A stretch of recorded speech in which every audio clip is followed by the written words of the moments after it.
D G S P R نے senator Hasil Bizenjo کے بیان کو بے بنیاد قرار دے دیا ہے۔ میجر جنرل آصف غفور نے کہا کہ بیان قومی ادارے کے سربراہ کو متنازع بنانے کے مترادف ہے۔ محض سیاسی فوائد کے لیے ایسے بیانات جمہوریت کی خدمت نہیں۔ معاون خصوصی برائے وزیر اعظم فردوسہ شکاوان کا کہنا تھا کہ میر حاصل بزنجو کے بیان کے خلاف مذمتی قرارداد لائیں گے۔ سینیٹر فیصل جاوید بولے کہ شکست کے بعد اپوزیشن نے الزام تراشی شروع کر دی۔ فیصل وابڈا نے اپنے بیان میں کہا کہ حزب اختلاف نے ہارنے کے بعد اداروں کے خلاف ہرزہ سرائی شروع کر دی۔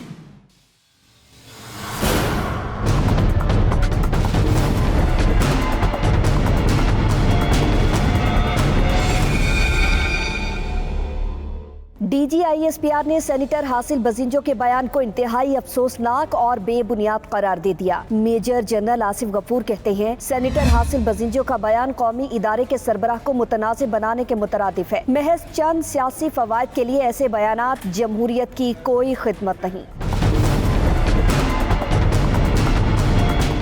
میر حاصل بزنجو کے بیان کو سیاسی رہنماؤں نے بھی خوب آڑے ہاتھوں لیا۔ معاون خصوصی برائے اطلاعات فردوس عاشقاوان نے 92 نیوز سے گفتگو کرتے ہوئے کہا کہ میر حاصل بزنجو کے بیان کے خلاف مذمتی قرارداد لائیں گے۔ اداروں کو کمزور کرنے والوں کو ان کے سینیٹرز نے ہی بے نقاب کر دیا۔ اپوزیشن کا بیانیہ جگہ جگہ مسترد ہوا۔ یہ بیان پاکستان کے عوام کی جذبات احساسات کی ترجمانی نہیں کرتا، لیکن یہ پاکستان مخالفین کی خواہشات پہ مبنی زہریلا پراپیگنڈا ہے۔ تو سینیٹرز نے بھی مسترد کیا، پاکستان کے عوام نے مسترد کیا، اور جس کی پاکستان کے سیاسی بیانیے کے اندر کوئی گنجائش نہیں۔ حاصل بزنجو کے بیان پر رد عمل کا اظہار کرتے ہوئے سینیٹر فیصل جاوید نے کہا کہ شکست کے بعد اپوزیشن نے الزام تراشی شروع کر دی۔ اپوزیشن لیڈرشپ اپنی کرپشن چھپانے کے لیے سینیٹرز کو استعمال کر رہی تھی۔ انہوں نے الزامات ہی کرنے ہیں اور کیا کرنا ہے، ان کے پلے کچھ ہے ہی نہیں۔ اب دیکھیں انہوں نے بلاول کو کوئی 10 دفعہ لانچ کرنے کی کوشش کی ہے، وہ لانچ نہیں ہو رہے، اس سے کچھ ہو تو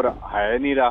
عوام ان کے ساتھ نہیں ہے، عوام ان سے دور نکل چکے ہیں، اور اس قسم کی باتیں تو انہوں نے اب کرنی ہے کیونکہ شکست ہو چکی ہے انہیں۔ ایک سینیٹر آپ مجھے بتا دیں جو صادق سنجرانی کے خلاف ہو، جو سینیٹر صاحبان ہیں کچھ پیپلز پارٹی سے، پی ایم ایل این سے، انہوں نے کہا کہ کب تک ہم ان خاندانی سیاست کی تابع رہیں گے۔ فیصل وابڈا نے ٹویٹ کیا کہ حزب اختلاف نے بری طرح ہارنے کے بعد اداروں کے خلاف ہرزہ سرائی شروع کر دی ہے۔ چیئرمین سینیٹ صادق سنجرانی کے خلاف تحریک عدم اعتماد ناکام ہونے پر اپوزیشن کے امیدوار میر حاصل بزنجو نے قومی اداروں کے خلاف ہرزہ سرائی کی تھی، جس پر حاصل بزنجو کو خاصی تنقید کا سامنا ہے۔